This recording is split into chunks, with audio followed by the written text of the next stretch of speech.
बड़ी खबर के साथ करने जा रहे हैं। राज्यसभा में सांसदों की गैर मौजूदगी पर पीएम मोदी सख्त हैं। गैर मौजूद सांसदों की पीएम मोदी ने लिस्ट मांगी है और पीएम मोदी सख्त दिखाई दिए हैं। आपको बता दें कि राज्यसभा में सांसदों की गैर मौजूदगी पर प्रधानमंत्री नरेंद्र मोदी सख्त हैं और बाकायदा प्रधानमंत्री ने जो सांसद गैर मौजूद हैं, यानी कि जो सांसद राज्यसभा की कार्यवाही में हिस्सा लेने के लिए नहीं पहुंचे हैं, उनकी लिस्ट मांगी गई है। 20 राज्यसभा सांसद सदन में मौजूद नहीं हैं।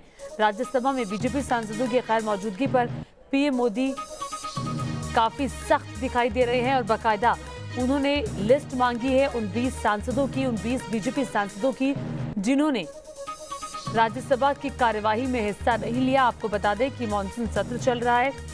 बाकायदा बीजेपी के सांसदों के लिए व्हिप भी जारी किया गया है और राज्यसभा में विकास चंद्रा न्यूज नेशन संवाददाता और जानकारी के साथ जुड़ गए हैं। विकास, ये कहा जा रहा था कि व्हिप भी जारी किया गया है, ऐसे में 20 सांसद उपस्थित नहीं है। देखिए, व्हिप की जहां तक बात है तो 10 और 11 तारीख के लिए 3 लाइन का व्हिप पार्टी की तरफ से जारी किया गया है। और आज जब बीजेपी संसदीय पार्टी की बैठक हो रही थी तो उसमें प्रधानमंत्री नरेंद्र मोदी ने काफी इस बात पर नाराजगी जाहिर की कि राज्यसभा में से सांसद अनुपस्थित क्यों थे और उन्होंने बाकायदा व्हिप से कहा कि पूरे सांसदों की सूची दीजिए कि कौन कौन से सांसद कब कब अनुपस्थित रहे हैं। हालांकि जब भी प्रधानमंत्री को मौका लगता है और संसदीय दल की बैठक होती है तो उसमें वो बार बार कहते हैं कि सांसद सदन में मौजूद जरूर रहे। जैसा कि मंत्रिमंडल रिशफल के बाद जो जानकारी आई थी, उन्होंने मंत्रियों से भी कहा था कि 15 अगस्त तक वो दिल्ली न छोड़ें।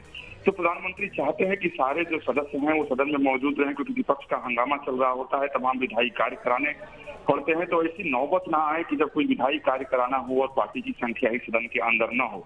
तो ये बार बार प्रधानमंत्री कहते आए हैं और आज उनकी नाराजगी खुलकर सामने आई जब उन्होंने कहा, भरे पार्लियामेंट्री पार्टी की मीटिंग में उन्होंने इस बात को उठाया और कहा कि जो भी सांसद अनुपस्थित थे उनकी सूची बनाई जाए और क्यों अनुपस्थित थे उस कारण सहित इसको लिखा जाए।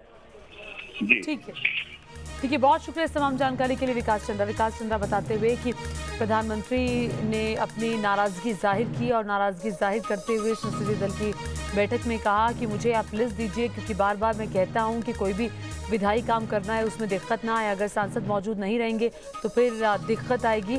तो सभी सांसदों को मौजूद रहना चाहिए सदन की कार्यवाही के वक्त में।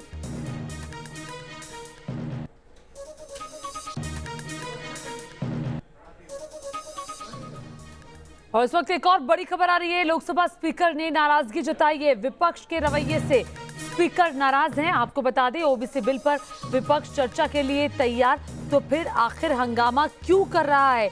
ये स्पीकर की तरफ से कहा गया है कि अगर आप बिल्कुल तैयार हैं, आप चाहते हैं कि चर्चा हो, तो ऐसे में विपक्ष क्यों हंगामा कर रहा है? आपको बता दें कि आज लोकसभा की कार्यवाही जैसे ही शुरू हुई तो विपक्ष का हंगामा भी शुरू हो गया और फिर लोकसभा स्पीकर ने अपनी नाराजगी जाहिर की विपक्ष के रवैये पर कि आखिर ये रवैया ठीक नहीं है। चूंकि आप भी चाहते हैं कि जो ओबीसी आरक्षण का बिल है वो पास हो जाए, तो फिर ऐसे में बिल पास कैसे होगा अगर आप चर्चा नहीं करेंगे? आप चर्चा चाहते हैं और हंगामा भी कर रहे हैं, तो ये दो बातें साथ साथ नहीं हो सकती। लोकसभा स्पीकर ओम बिरला ने आपत्ति जाहिर की। अब दोनों सदनों की कार्यवाही 12 बजे तक के लिए स्थगित हो गई है और लोकसभा में आज ओबीसी संशोधन बिल भी पास हो सकता है। उसी को लेकर विपक्ष कह रहा है कि हम सरकार के साथ हैं, लेकिन चर्चा भी चाहते हैं। तो चर्चा कैसे होगी? ओम बिरला ने ये सवाल पूछा है विपक्ष से। आप हंगामा करने के लिए वेल में भी आएंगे, आप हो हल्ला शोर मचाएंगे और आप चर्चा भी चाहेंगे, तो ये चीजें साथ साथ नहीं चल सकती। अब दोपहर 12 बजे तक के लिए सदन की कार्यवाही स्थगित कर दी गई है। दोनों सदनों की कार्यवाही को हंगामे के चलते स्थगित करना पड़ा है। लेकिन आज महत्वपूर्ण बिल, क्योंकि लोकसभा में सरकार ने अन्य पिछड़ा ओबीसी से संबंधित संविधान संशोधन 2021 बिल पेश किया है। सभी विपक्षी दलों ने एक सुर में इसका समर्थन किया, लेकिन चर्चा कैसे हो, सवाल ये।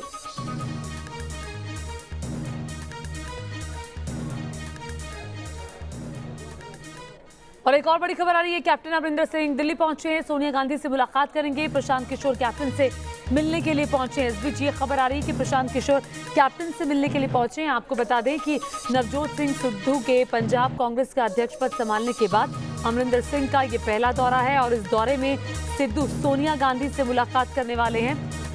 सोनिया गांधी से मुलाकात करने वाले हैं और साथ ही प्रशांत किशोर, जिनके बारे में लगातार खबर आ रही है कि वो कांग्रेस पार्टी में बड़ी भूमिका निभा सकते हैं, कांग्रेस पार्टी ज्वाइन कर सकते हैं।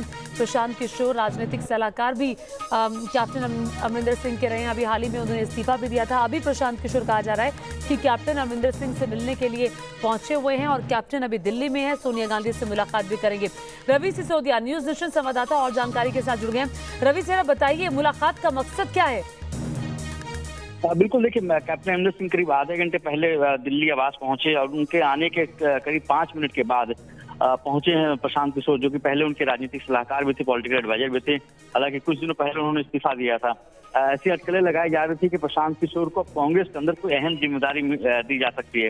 दूसरी तरफ जब से नवजोत सिंह सिद्धू को पंजाब कांग्रेस का अध्यक्ष बनाया गया तो उसके बाद से पहला दौरा है पंजाब के मुख्यमंत्री कैप्टन अमरिंदर सिंह का। ऐसा माना जा रहा है कि वो सोनिया गांधी जो कांग्रेस के अध्यक्ष उनसे मुलाकात करेंगे और वहां कैबिनेट एक्सपेंशन होने वाला है। और चर्चा ऐसी बताई जा रही है कि कैबिनेट एक्सपेंशन को लेकर वो सोनिया गांधी से मिलेंगे, वो बातचीत करेंगे, किनको कैबिनेट में रखा जाएगा, किनको बाहर किया जाना है, इन तमाम मसलों पर चर्चा की जाएगी। लेकिन जिस तरह से प्रशांत किशोर मिलने गए हैं, चूंकि कुछ दिनों पहले ही प्रशांत किशोर ने अपने पद से इस्तीफा दिया था और ये कहा था कि वो अब उन्होंने ये कहा था कि कुछ दिन वो किसी से जुड़ना नहीं चाहते, लेकिन उससे पहले उनकी मुलाकात प्रियंका गांधी, राहुल गांधी से हो चुकी थी। तो माना जा रहा है कि प्रशांत किशोर को पार्टी में कोई अहम जिम्मेदारी मिल सकती है। लेकिन जिस तरह से कैप्टन अमरिंदर सिंह दिल्ली आता और उनके आने के तुरंत बाद प्रशांत किशोर मिलते हैं तो उससे कई तरह के सवाल भी खड़े होते हैं कि आखिर उनसे ऐसी क्या बात करनी है, क्योंकि उन्होंने कुछ दिनों पहले ही पॉलिटिकल एडवाइजर के पद से इस्तीफा दिया था। दूसरी तरफ नवजोत सिंह सिद्धू को लेकर जो नाराजगी है वो जग जाहिर है। नवजोत सिंह सिद्धू को लेकर पहले भी कैप्टन खेमे की तरफ से या फिर कैप्टन अमरिंदर सिंह की तरफ से कहा गया था कि उनको अध्यक्ष न बनाया जाए। हालांकि बाद में उनकी तरफ से बयान दिया गया था कि आलाकमान जो भी फैसला लेगा वो उन्हें मंजूर होगा, लेकिन दोनों की तलखी कहीं छिपी हुई नहीं है। और यही वजह है कि इसके बाद जो मुलाकात होगी सोनिया गांधी, तो वो मुलाकात काफी अहम होगी। जी मुलाकात